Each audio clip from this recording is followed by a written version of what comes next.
Ilan sa atin ang naging paborito ng ating mga lolo at lola noong bata pa. May iba na naging paborito ng kanilang tito o kaya ay tita. Bilang isang bata ay masarap sa pakiramdam na may isang tao na paborito ka. Yung tipong ini-spoil ka sa mga bagay na hindi sa'yo ibinibigay ng magulang mo. Yung ipagtatanggol ka niya sa lahat at poprotektahan sa mga nais manakit sa'yo. Ngunit paano kung malaman mo na may lihim pala ang taong may paborito sa'yo? Matanggap mo kaya ang lihim na ito kahit pa malaki ang naging epekto nito sa iyong pagkatao? Dear Papa Dudut, magandang araw sa iyo at sa lahat ng mga listeners mo na kagaya ko. Itago mo na lamang ako sa pangalang Nilo, 29 years old at sa kasalukuyan ay may trabaho sa isang kumpanya bilang isang Japanese interpreter and translator. Ilang taon na akong independent simula nang malaman ko ang katotohanan sa aking pagkatao na simula pagkasilang ko ay inilihim sa akin ng pamilyang aking kinalakhan. Lumaki ako sa isang napakalaking pamilya. 5 kaming magkakapatid at nakatira kami sa iisang compound. Bale sa compound na yon ay merong 4 na bahay sa 2 kapatid ng nanay ko at ang isa ay sa aking lolo at lola at ang isa ay sa amin. Kaya ang palagi kong kalaro noon ay ang aking mga pinsan at kapatid. May isa pang kapatid ng nanay ko na itatago ko siya sa pangalan na Tita Melanie. Siya ang bunsong kapatid ni nanay na nagtatrabaho sa Maynila sa isang bangko. Teller siya doon, Papa Dudut. Kagaya ni Tita Melanie ay bunso rin ako sa aming magkakapatid. Yun siguro ang dahilan kaya ako ang naging paboritong pamangkin ni Tita Melanie. Paano ko nga ba nasabi na ako ang paborito ni Tita Melanie? Sa tuwing dadalaw siya sa bahay ng lolo at lola ay hindi pwedeng wala siyang pasalubong sa akin. Pagkain man yan, laruan o bagong damit. Kapag nandun siya at nakita niyang pinapagalitan ako nina mama o papa ay ipinagtatanggol niya ako o kaya ay hinihila niya ako papunta sa kanya. Kapag papaluin ako ni mama o papa ay palagi kong tinatawag si Tita Melanie o kaya ay sa kanya ako tumatakbo kasi alam ko na hindi niya hahayaan na masaktan ako. Naging malapit ako kay Tita Melanie kaya sa tuwing naroon siya ay gusto ko na sa tabi niya ako matutulog. Palagi niya akong kinukwentuhan ng mga bagay at lugar na meron sa Maynila. Ang sabi pa nga niya, Papa Dudut, kapag nagkaroon siya ng mahabang bakasyon ay isasama niya ako sa Maynila at ipapasyal niya ako doon. Palagi ko ring naririnig sa ibang tao na si Tita Melanie daw ang kamukha ko kaya bagay kaming mag-ina. Nang mag-high school na ako ay nagkaroon ng boyfriend si Tita Melanie. Naging madalang na ang pag-uwi niya sa bahay ni na lolo at lola. Nagkaroon ako ng tampo sa kanya noon kaya nang isang beses na umuwi siya ay hindi ko siya pinansin. Kahit lapitan niya ako ay hindi ko siya kinakausap. Hindi rin ako tumatabi sa kanya sa pagtulog. Napansin niyo ni Tita Melanie kaya kinausap niya ako kung bakit parang nagtatampo ako sa kanya. Dahil sa open ako kay tita ay sinabi ko na simula nang magkaroon siya ng kasintahan ay minsan lang siyang umuuwi kaya hindi ko na siya nakakasama ng madalas. Nagulat na lamang ako ng isang araw ay sinabi ni Tita Melanie sa akin na nakipaghiwalay na siya sa boyfriend niya. Ayaw niya raw kasi na nagtatampo ako at para mas marami siyang oras sa akin. Lumaki ako na mas malapit pa ako kay Tita Melanie kesa kina mama at kay papa. Parang siya na nga talaga ang nanay ko kasi kahit sa aking pag-aaral ay sinusuportahan niya ako. Kapag may gusto akong bilhin at ayaw akong ibili ni na mama at papa ay sa kanya ako nagsasabi. Kagaya na lamang noong medyo nauso ang cellphone. Sinabi ko kay mama na baka pwede niya akong ibili ng cellphone kahit yung mura lang o second hand kasi ilan na sa mga kaklase ko ay meron ng cellphone. Nang sabihin ni mama na hindi niya ako ibibili kasi hindi ko pa kailangan ay kay Tita Melanie ko sinabi na gusto kong magkaroon ng cellphone. Tuwang-tuwa ako noon nang pagsapit ng birthday ko ay niregaluhan ako ni Tita ng brand new cellphone. Hindi mo na dapat binili ng cellphone si Nilo, Melanie. Hindi pa naman niya yung kailangan kasi nag-aaral pa siya. Ang sabi ni mama kay Tita Melanie. Hayaan mo na ate. Kesa sa mainggit siya sa mga kaklase niya, ayaw ko naman na nahuhuli sa uso ang favorite pamangking ko. Saka birthday naman niya kaya dapat naregaluhan siya. Tugon naman ni tita. Sa sobrang malapit ko kay Tita Melanie ay sa kanya na rin ako nag-o-open ng mga nangyayari sa buhay ko nung teenager ako. Nung unang beses akong manligaw ay nabasted ay sa kanya ako umiyak. Ang sabi niya ay ganun talaga kapag nanliligaw. May chance na hindi ako magugustuhan ng babaeng nililigawan ko. Pero hindi ibig sabihin noon ay pangit ako o hindi ako kamahal-mahal. Makakatagpo din daw ako ng babae na gusto ko at gusto rin ako. Na nangyari naman, Papa Dudut. Nang magkaroon ako ng girlfriend noong college ay si Tita Melanie ang unang nakaalam at sa kanya ko rin unang ipinakilala. Nang makipag-break sa akin ng first girlfriend ko ay kay Tita Melanie din ako nagsabi at tumakbo para umiyak at maglabas ng sama ng loob. Nang makatapos ako ng pag-aaral ay naroon din si Tita Melanie at mas umiyak pa siya kesa sa mga magulang ko nang umakyat ako sa stage. After ko ng college ay nagsimula na kaagad akong magtrabaho, Papa Dudut. Nagkaroon ako ng kagustuhan na subukan ng aking kapalaran sa ibang lugar. Kaya naman napunta ako sa Laguna. Nagrent ako ng isang apartment kasama ang dalawa kong katrabaho para mas makatipid ako. At dahil nga sa laki ng aking pamilya na kinabibilangan kapag may mga okasyon kagaya ng Pasko at Bagong Taon, ay nagtitipon kami sa bahay ng aming lolo at lola. Sa mga ganoong pagkakataon ay nakukumpleto kaming lahat. Talagang bumabaha ang mga pagkain at ala kapag merong okasyon sa amin, Papa Dudut. Isang araw ay ginulat kaming lahat ni Tita Melanie nang sabihin niya sa amin na kailangan na niyang huminto sa pagtatrabaho.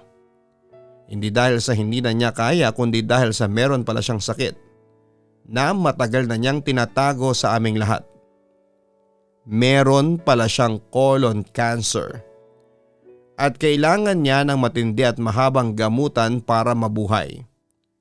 Umuwi na siya ng tuluyan sa bahay nina lolo at lola upang doon makapagpahinga ng maayos. Mas mababantayan at maalagaan din kasi siya roon, Papa Dudut. Sobra akong nalungkot sa nangyari kay Tita Melanie. Agad akong umuwi nang malaman ko ang kalagayan niya. Mas lalo ako nanlumo nang makita ko ang malaking ibinagsak ng katawan ni tita. Tita, magpagaling ka ha. Huwag ka munang mamamatay. Makikita mo pa ang mga magiging anak ko. Umiiyak kong sabi kay Tita Melanie. Loko ka talaga, Nilo. Hindi pa ako mamamatay. Mahaba pa ang buhay ko. Kaya nga nagpapagamot ako, hindi ba? Ang natatawang tugon ni tita. Basta mag-promise ka sa akin na hindi mo ako iiwanan, ang sabi ko. Oo na, promise, magpapagaling ako at gagaling ako. Pangako ni Tita Melanie sa akin. Nagtulong-tulong kami sa gastos sa pagpapagamot ni Tita Melanie. Meron naman siyang ipon pero alam namin na hindi yon sasapat sa tagal ng kanyang pagpapagamot. Saka ganoon naman talaga sa isang pamilya, tulungan. Chance ko na rin yon para makabawi sa mga tulong ni Tita Melanie sa akin nung ako ay nag-aaral pa. Kapag wala akong pasok sa aking trabaho ay hindi pwedeng hindi ako uuwi upang bisitahin si Tita Melanie. Natatakot kasi ako na baka bigla na lamang siyang mawala lalo na't hindi biro ang sakit na meron siya, Papa Dudut. Hanggang sa dumating na nga ang araw na bumago sa buhay ko. Pasko noon, kagaya ng tradisyon ng aming pamilya ay nagtipon-tipon kaming lahat sa compound kung saan ay nakatira ang ilang kapatid ng nanay ko. Dumating din ang iba pang kapatid ni mama kagaya ng aking tito Ramon na nagtatrabaho sa Saudi Arabia. Siya yung sinasabi ng nanay ko na kapatid niya na iba kapag nalalasing. Kung hindi nagwawala ay nangaaway ng kahit na sino. Kaya naman pumwesto na sa inuman si Tito Ramon ay panayang sabi rito ni Lola na huwag masyadong uminom ng marami. Alalay lang daw. Inay, ngayon lang ulit ako nakauwi rito sa atin kaya susulitin ko ang bakasyon kong ito. Saka kami lang ang magkakainom. Happy lang to, ang sabi ni Tito Ramon kay Lola. Kahit na, ikaw ang gilas kapag sobrang lasing. Tandaan mo Ramon, Pasko ngayon at nakakahiya kung ikaw ay gagawa ng gulo. Paalala pa ni Lola. Nangako si Tito Ramon na hindi ito gagawa ng gulo ng gabing yon. Kapag daw lasing na siya ay dediretso na siya sa kwarto upang matulog. Nagpatuloy ang kasiyahan, hiwalay ang inuman ng mga matatanda sa mga hindi katandaan. Ako ay patagay-tagay lamang ng kaunti sa mga pinsan ko kasi hindi talaga ako sanay uminom. Saka ayoko ring malasing dahil gusto kong ma-check si Tita Melanie at baka kung ano ang mangyari sa kanya. Nasa may sala lamang si Tita Melanie at pinapanood kaming lahat habang siya ay nakangiti. Nilapitan ko siya at kinausap para naman malibang siya kahit papaano. Kung wala akong sakit baka lasing na rin ako ng oras na ito, natatawang sabi ni Tita. Hayaan mo Tita, kapag magaling ka na ay makakapag-inom ka na ulit, ang biro ko naman. Pero ang saya ko ngayon Nilo, kasi kumpleto tayo dito ngayong Pasko. Sinusulit ko na ang ganitong pagkakataon at baka ito ng huling beses na makita ko ng ganito kayo kasaya. Maluhaluhang sambit pa ni Tita. Tita, hindi ba ang sabi ko ay ayoko nang nagsasalita ka ng ganyan? Saka nag-promise ka na sa akin na magpapagaling ka at makikita mo pa ang magiging anak ko. Magagalit ako niyan sa iyo kapag narinig ko ulit yan. Sabi ko habang pinipigilan ang pagluha. Natawa si Tita Melanie. Oo nga pala. Sorry na. Oo na, magpapagaling na ako. Pero paano kasi magkakaroon ng anak kung hindi ka nag-girlfriend? Tanong niya. Darating din tayo dyan sa bagay na yan Tita. Ayoko mag-girlfriend sa ngayon kasi mahati ang oras ko. Gusto ko na lahat ng off ko ay nandito ako sa atin para mabantayan ka. Ang wika ko. Hindi ko makakalimutan ang naging pag-uusap namin na yon ni Tita Melanie, Papa Dudut. Yun na kasi ang huling beses na nagkausap kami ng ganon. Yung puno ng pagmamahal at walang halong galit at tampo. Dahil pagsapit ng madaling araw ay nalasing na ang grupo ni na Tito Ramon. Malakas na ang boses nila sa kanilang pag-uusap at ang mga tawanan nila ay palagi kong naririnig. Lalo na si Tito Ramon na panayang pagyayabang sa trabaho niya sa ibang bansa at kung gaano kalaki ang sinasahod niya. Sinabi pa niya na siya ang may pinakamalaking ibinibigay sa pagpapagamot ni Tita Melanie. Habang kausap ko si Tita Melanie ay inutusan ako ni Mama na magdala ng pulutan kina Tito Ramon. Naiirita raw kasi siya sa mga lumalabas sa bunganga nito at baka kung ano pa ang masabi niya. Sinunod ko naman ang sinabi ni Mama. Dinala ko ang isang plato ng sisig kina Tito Ramon at nang nakita niya ako ay pinagmalaki niya ako sa mga kainuman niya. Itong pamangkin kong si Nilo ang pinakamayaman sa lahat ng pamangkin ko. Magandang trabaho nito. Dapat ay magpasalamat siya sa nanay niya kasi inampun siya. Dahil kung hindi ay baka hindi ganyan ang buhay na meron siya ngayon. Kung si Melanie ang nagpalaki sa kanya, wala namang perang ipapaaral si Melanie sa kanya noon kasi bata pa siya noong nabuntis kay Nilo. Malakas sa sambit ni Tito Ramon. Ang sabi nga nila kapag lasing ang isang tao ay doon ito nakapagsasabi ng totoo.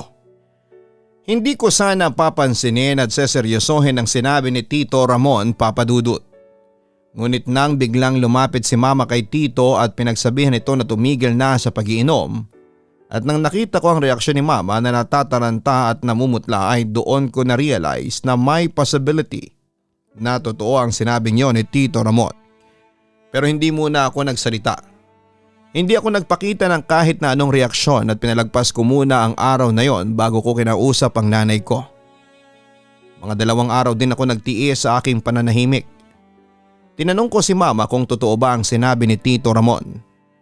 Ang sabi ko sana ay ang katotohanan ang sabihin niya sa akin dahil deserve ko yon, lalo na't malaki na ako. Karapatan kong malaman ang katotohanan sa aking pagkatao. Umiyak na inamin ni mama sa akin ang totoo, Papa Dudut. Aniya ay totoo ang sinabi ni Tito Ramon na ampon ako at hindi sila ang totoo kong mga magulang. Si Tita Melanie ang aking totoong nanay. Nag-aaral pa lamang daw noon si Tita Melanie nang mabuntis ito ng kanyang boyfriend at hindi panagutan. Itinago raw ni lolo at lola ang pagbubuntis ni tita para iwas sa chismis. Nahihiya raw ang mga ito. Na ang tingin ng lahat kay Tita Melanie ay mainhin tapos ay biglang nabuntis ng walang asawa. Nang manganak si Tita Melanie ay inampun ako ni na mama at pinalabas sa lahat na anak nila ako. Maging si nanay ay nagpunta pa sa ibang lugar upang hindi malaman ng mga tao roon sa amin na hindi siya nagbuntis. Buong pamilya raw namin ay alam ang bagay na yon kahit ang aking mga kapatid. Mabuti na lang daw at walang ibang tao na naroon sa inuman nang magsalita ng ganon si Tito Ramon, kaya safe pa rin daw ang sekreto ng aking pagkatao. Doon ko na na-realize kung bakit sobrang malapit ni Tita Melanie sa akin at kung bakit ako ang paborito niyang pamangkin. Yun pala ay anak niya ako. Naisip ko na kaya ang bait niya sa akin ay dahil paraan niya yon upang mawala ang guilt na dala niya sa pagpapaampon sa akin. Aminado ako na naging makitid ang utak ko sa aking mga nalaman, Papa Dudut. Imbes na pag-intindi ang pinairal ko ay ang galit ang mas nanaig sa akin. Nagalit ako sa mga kinalakhan kong mga magulang at lalong-lalo na kay Tita Melanie. Hindi ko maisip kung bakit niya ako nagawang ipaampon at mabuhay ng maraming taon na inakala na tita ko siya. Kahit ang totoo ay nanay ko naman siya. Sinubukan pa akong kausapin noon ni Tita Melanie upang magpaliwanag pero talagang sarado na ang isipan ko. Nilo, hindi ko gustong ipaampong ka. Kung alam mo lang kung gaano ako nahihirapan na ituring kang pamangkin ko kahit na anak naman kita. Ang umiiyak na sabi sa akin ni Tita Melanie. Marami kang chance para sabihin sa akin pero hindi mo ginawa. Kung hindi pa dahil kay Tito Ramon ay hindi ko malalaman ang katotohanan at balak ninyo pala talagang huwag sabihin sa akin habang buhay. Galit kong sagot. Yun ang naging simula para ilayo ko ang sarili ko sa kanila lalo na kay Tita Melanie. Tiniis kong huwag nang umuwi tuwing walang akong pasok. Hindi ko na rin iniisip pa na merong malubhang sakit si Tita Melanie dahil ang nasa utak ko ay gagaling siya. Inilaan ko na lamang sa mga kaibigan ko ang araw na off ko sa trabaho. Kahit papanay ang tanong sa akin ni mama kung kailan ako uuwi at palagi kong sinasabi na hindi ko alam. Isang gabi ay napanaginipan ko si Tita Melanie. Patay na raw siya at nakaburol sa bahay ni na lolo at lola. Naroon ang lahat ng mga miyembro ng family namin at umiiyak. Ako naman ay nasa harapan ng kabaong ni Tita Melanie at nakatingin lang sa kanya. Kahit papaano ay nagkaroon ako ng kaba sa panaginip na yon, Papa Dudut. Pero dahil sa galit pa ako ng time na yon ay hindi pa rin ako umuwi. Ang ginawa ko ay tinext ko ang isa kong kapatid at tinanong ko sa kanya kung kumusta na si Tita Melanie. Nang sabihin niya na okay lang si tita ay nakampante naman ako. Lumipas pa ang 2 buwan na hindi ako umuwi sa amin, Papa Dudut. Talagang grabe ang galit at tampo na meron ako noon. May ilang beses din na nagte-text si Tita Melanie sa akin at nakikiusap siya sa akin na dalawin ko siya kasi namimiss na raw niya ako. Gusto na raw niya ulit akong makita at panay din ang hingi niya ng tawad sa akin. At ang lahat ng text messages niya sa akin ay hindi ko nire-replyan. Dinedma ko lang talaga si Tita Melanie, Papa Dudut. Feeling ko ng time na yon ay hindi ko siya mapapatawad sa paglilihim niya sa akin ng katotohanan. Hindi man magandang sabihin pero dumating na ako sa point na halos wala na akong pakialam kay Tita Melanie. Naisip ko pa nga noon na ituring na ulilang lubos na ang aking sarili. Yung wala na akong pamilya kasi lahat naman sila ay nagsinungaling sa akin. Inilayo ko na ng tuluyan ang sarili ko sa aking pamilya. Feeling ko kasi ay kaya ko na ang sarili ko. Kaya ko nang mabuhay ng walang pamilyang inuuwian. Ang lakas ng tiwala ko sa aking sarili na makakaya kong mabuhay ng ako lamang kasi maganda naman ang kinikita ko noon sa aking trabaho. Ang gusto ko na lang gawin ay magtrabaho, kumita ng pera at pagdating ng tamang panahon ay makapag-asawa at bumuo ng sarili kong pamilya. Hindi na rin ako umattend ng mga family gathering kahit noong birthday ni Tita Melanie ay hindi pa rin ako umuwi. Pinilit pa nga ako noon ng lolo at lola ko na umuwi kasi miss na raw nila ako lalo na si Tita Melanie. Pero wala silang nagawa para umuwi ako at sinabi ko sa kanila na hindi ako pwedeng mag-absent sa aking trabaho dahil mas importante sa akin ang trabaho. Alam ko na alam ng pamilya ko kung bakit ko inilayo ang sarili ko sa kanila. Alam ko na alam nila na galit ako ng time na yon kasi pakiramdam ko ay pinagkaisahan nila akong lahat para itago sa akin ang katotohanan. Isang araw na sa trabaho ako noon ay panay ang tawag sa akin ng nanay ko pero hindi ko sinasagot. Napakarami niyang miss call nang makauwi ako ng apartment. Medyo kinakabahan ako ng time na yon at hindi naman kasi tatawag ng napakaraming beses ang nanay ko nang wala lang o mangungumusta lang siya.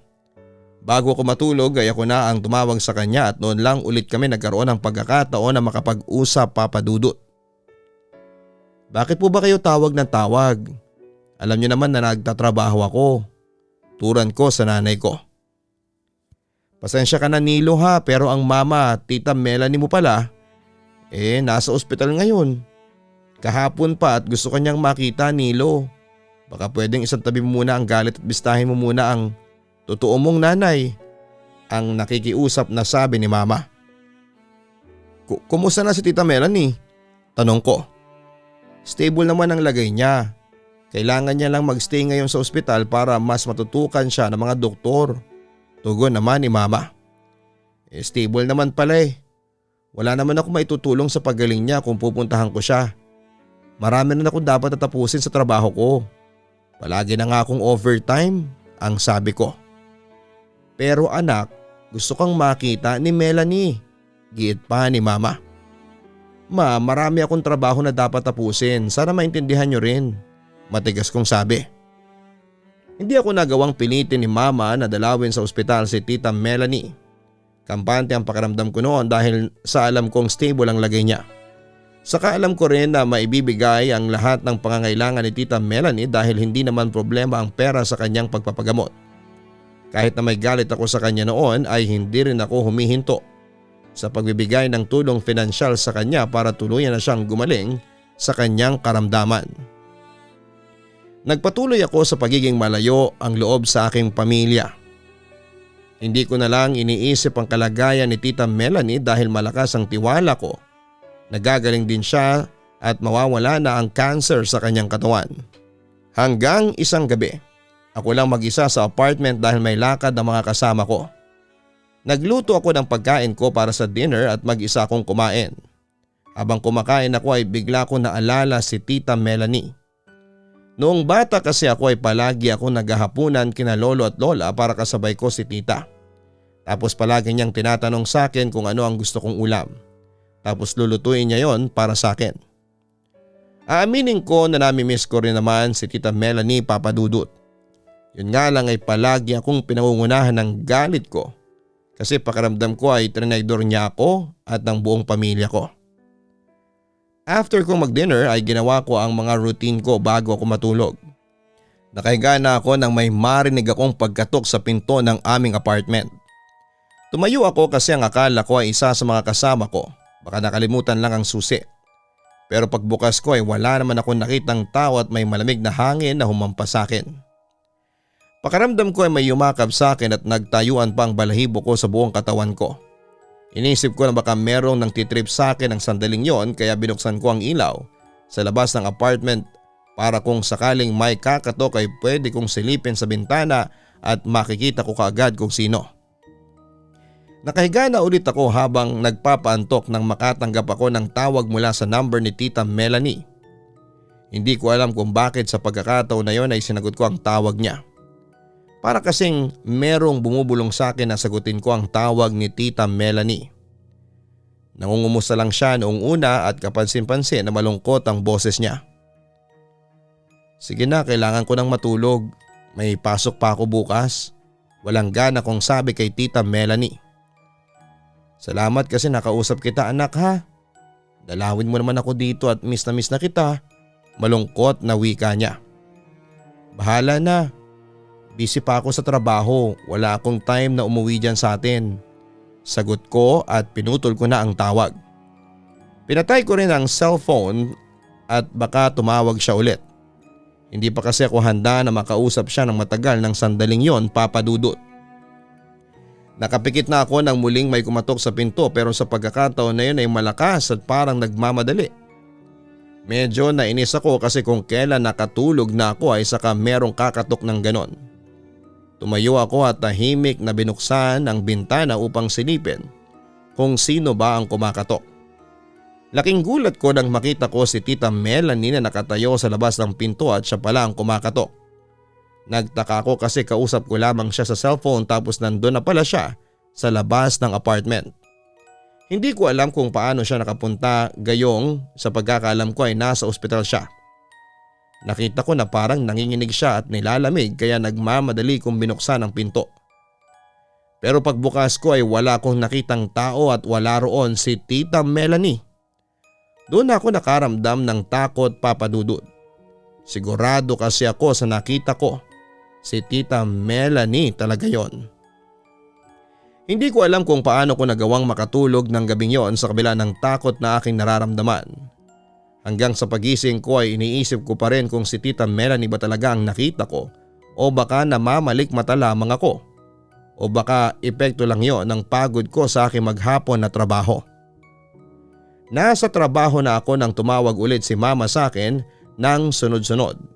Hinayaan ko lang siya kasi alam ko na pipilitin lamang niya ako na dalawin si Tita Melanie sa ospital.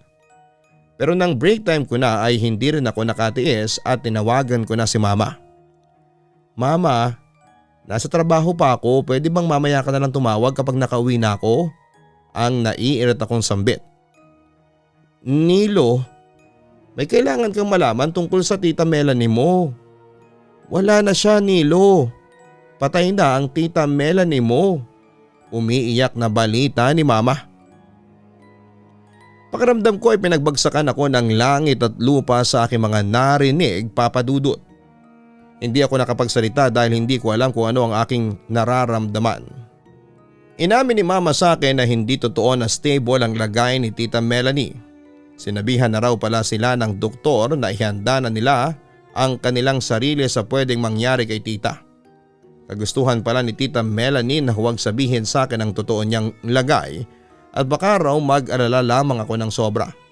Kaya sobra ako nabigla sa pagkamatay ni Tita Melanie. Kasi ang alam ko ay umuokay na ang lagay niya. Ang nagpakilabot sa akin ay nang sabihin ni Mama na kagabi pang namatay si Tita Melanie at wala siyang lakas ng loob na sabihin sa akin yon kagabi. Kaya umaga na niya ipinagpaalam sa akin. Gusto ko sanang sabihin kay Mama na parang imposible na kagabi namatay si Tita Melanie dahil tumawag pa ito sa akin. At parang nakita ko pa siya sa labas ng aking apartment. Pero hindi ko na yon sinabi at baka makagulo pa sa isip ng mama ko. Alam ko kasi na sobrang bagsak siya ng time na yon dahil sa pagkawala ng kanyang bunsong kapatid. Ipinaalam ni Mama sa akin na 3 gabi lamang na ibuburol si Tita Melanie at nakiusap siya sa akin na baka pwedeng umuwi ako. That time kahit nawala si Tita ay may galit pa rin ako nararamdaman. Kaya ang sabi ko ay susubukan ko. Ang sabi ko pa ay hindi ako basta-basta pwedeng mawala ng ganong katagal na araw sa aking trabaho dahil marami akong dapat na gawin. Kahit ang totoo ay papayagan ako ng boss ko na umabsent kahit 1 week pa. Lalo na kapag sinabi ko na may kamag-anak akong namatay. Hindi ako umuwi sa unang gabi ng lamay ni Tita Melanie. Hindi pa rin kasi ako handang makita ang pamilya ko na inilihim sa akin ang katotohanan. Bagaman at natutukso na rin akong umuwi para makita si Tita Melanie kahit sa huling sandali. Ang ginawa ko ng gabing yon ay lumabas ako kasama ang mga katrabaho ko para mag-inom sa isang bar. Gusto ko talagang maglasing ng gabing yon para makalimutan kahit sandali ang lungkot na pinagdadaanan ko sa pagkawala ni Tita Melanie. Lasing na lasing ako nang umuwi ako sa apartment, Papa Dudut. Tulog na ang mga kasama ko. Sa sobrang kalasingan ko ay hindi ko na nagawang magpalit ng damit at basta na lamang ako humiga para matulog. Habang nakahiga ako at tulog na ay may naramdaman akong humihila sa aking sapatos. Nagising ako at nang pagtingin ko sa aking paanan ay may nakita kong isang babae na nakatayo doon. Papadudot, hindi ko nga lang siya mamukhaan kasi madilim sa kwarto. Hindi ko na yon pinansin at natulog na lamang ulit ako. Pagkagising ko sa kinaumagahan ay nagtaka ako kasi hindi ko nasuot ang medyas at sapatos ko. Maayos na yung nakalagay sa tabi ng aking kama. Tinanong ko ang kasama ko kung sino ang naghubad ng sapatos at medyas ko habang tulog ako, pero walang umamin sa kanila. Hanggang sa naalala ko na yung babaeng nakita ko sa aking kwarto. "Sino pala sa inyo nagdala ng babae dito kagabi?" tanong ko sa kanila. "Ha? Anong babae? Wala sa amin na nag-uwi ng babae dito. Ano bang mga sinasabi mo, Nilo?" ang natatawang sagot ng isa sa mga kasama ko sa apartment. "Ikaw nga itong may kasamang babae kagabi. Nakasunod sa sayo nang pumasok ka sa kwarto mo," turan pa ng isa kong kasama. Itinanggi ko ang bagay na yon. Lasing ako ng gabi na yon, pero malinaw pa sa utak ko na wala akong kasamang babae nang umuwi ako. Napaisip ako sa kung sino ang babaeng nakita ko at nakita ng kasama ko sa apartment, Papa Dudut. Kung walang inuwing babae ang mga kasama ko ay lalong hindi ako ang gagawa noon. Hindi ko rin ugaling magdala ng babae sa apartment namin kasi walang privacy dahil meron akong mga kasama. Hindi ko tuloy alam kung gino-joke lang ba ako ng mga kasama ko o meron talaga silang nakitang babae na nakasunod sa akin nang pumasok ako sa kwarto. At dahil sa wala akong pasok ng araw na yon, ay nagkaroon ako ng oras para isipin kung sino ba ang babaeng yon, Papa Dudut. At isang babae lang ang pumasok sa utak ko. Walang iba kundi si Tita Melanie. Baka nagpaparamdam siya sa akin kasi ang gusto niya ay umuwi ako para sa burol niya. Nagkaroon ako ng takot na baka hindi ako tigilan ni Tita Melanie at baka magpakita pa siya sa akin, kaya umuwi ako ng araw din na yon sa amin.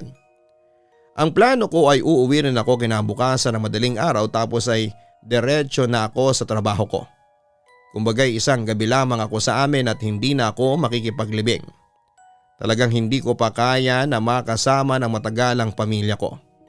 Saka naisip ko na hindi na magpaparamdam si Tita Melanie sa akin kapag pinuntahan ko siya, kahit na isang gabi lang. Tuwang-tuwa sina Mama nang makita nila ako at ang sabi pa ni Mama kung nasaan man daw si Tita Melanie ay masaya ito. Sumilip ako sa kabaong ni Tita Melanie at sinabi ko sa isipan niya na alam ko na nasa mabuting kalagayan na siya. Hindi na niya kailangan pang magpagamot at masaktan sa mga procedure na ginagawa sa kanya. "Nilo, nagpagawa nga pala kami ng t-shirt na susutin natin sa libing ng nanay mo. Yung t-shirt mo ay nasa kwarto mo," ang sabi ni Mama sa akin. "Hindi nyo na dapat ako pinagawa noon. Aalis din ako mamaya at may pasok ako bukas," ang turan ko. "Ganun ba? Pero babalik ka naman sa libing ni Melanie, hindi ba? Magagamit mo pa rin yung t-shirt," ang wika ni Mama. "Hindi ako sigurado. Marami pa rin akong ginagawa," malamig kong tugon. "Pero Nilo, libing yun ng nanay mo. Dapat ay nandun ka dahil nag-iisa kanyang anak," ang pilit pa ni Mama. "Ayos lang kahit na wala ako dun. Hindi naman alam ng ibang tao na anak niya ako. Wala silang masasabi sa akin kahit na wala ako sa libing niya," ang turan ko. Hindi ako napilit ni Mama na magstay hanggang sa mailibing si Tita Melanie, Papa Dudut. Kagaya ng plano ko ay umalis din ako ng madaling araw. Pagkarating ko sa apartment ay sandali lamang ako natulog at dumiretso na ako sa aking trabaho. Hinayaan ko na lamang ang sarili ko na maging busy sa trabaho at kahit kulang ako sa tulog ay nag-overtime pa ako. Walang nakakaalam sa work ko na namatayan ako kaya hindi nila pinansin ang pagpasok ko sa trabaho, Papa Dudut. Ako na lang mag-isa noon sa opisina habang busy ako sa pagka-translate. Ng mga email ay hindi ko na malaya na nakatulog na pala ako sa table. Nagising na lamang ako nang may bumulong sa akin na boses ng isang babae. Tinawag niya ang pangalan ko at napabalikwas ako. In-expect ko na may makikita ako na katrabaho ko pero ako pa rin ang mag-isa sa office. Natakot ako sa nangyari kaya nag-out na rin ako. Nang makauwi ako sa apartment ay hindi mawala-wala ang pagtaas ng balahibo ko. Kahit mag-isa ako sa kwarto ay pakiramdam ko ay merong tao sa tabi ko. Tita Melanie, ikaw ba yan? Huwag mo naman akong takutin. Alam mo namang matatakutin ako. Natatakot kong sabi sa mahinang boses.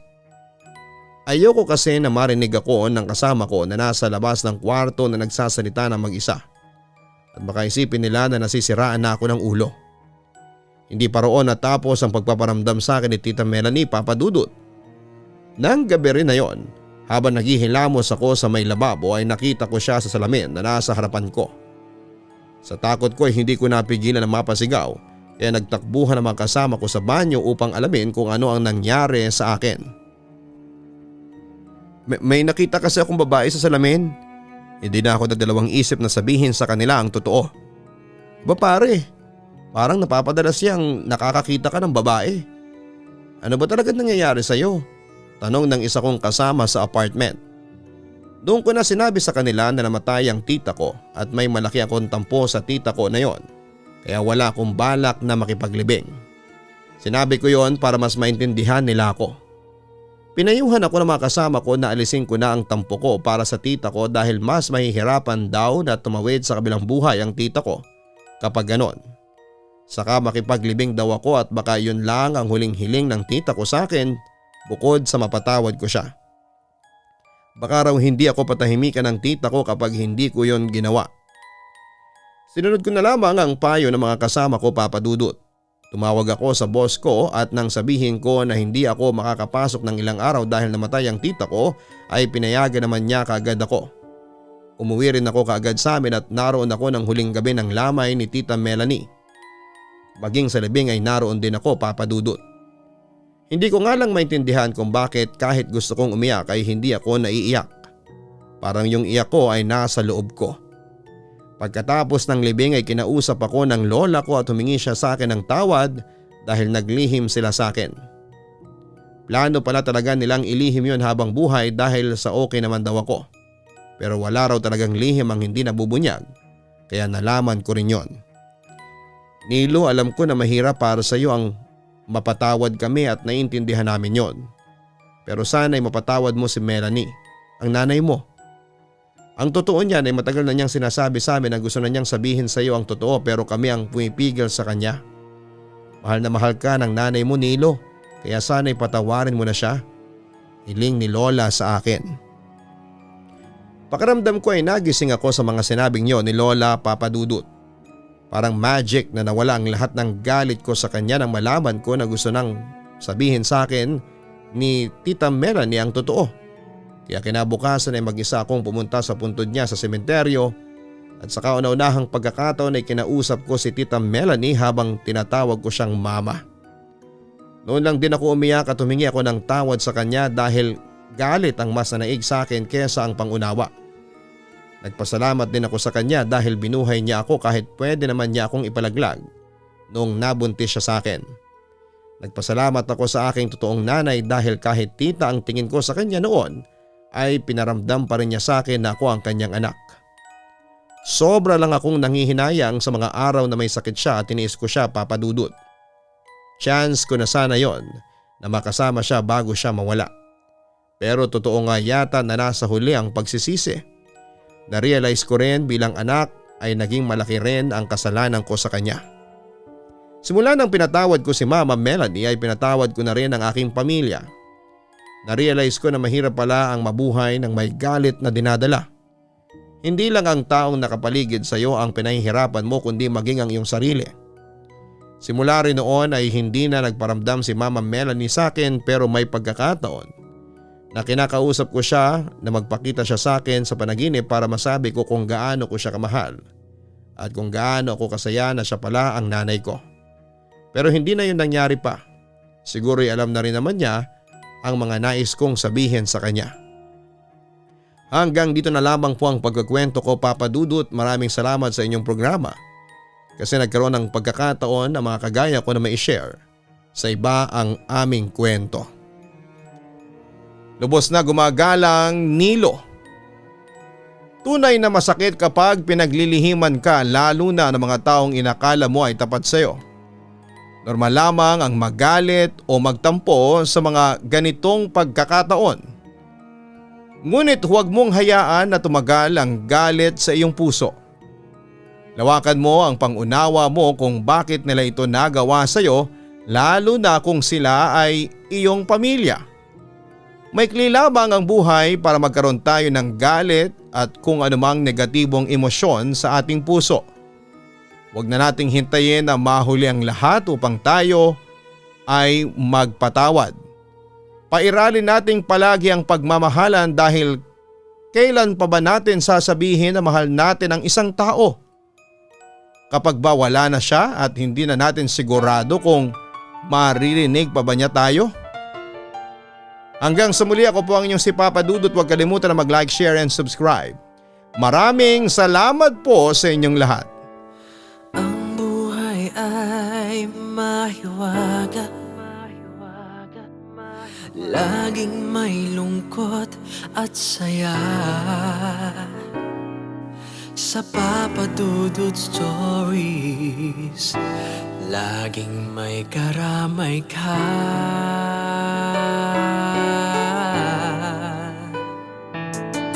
Mga problemang kay bigat, dito ay pakikinggan ka. Sa Papa Dudut Stories, kami ay iyong kasama. Dito sa Papa Dudut Stories, ikaw ay hindi nag-iisa.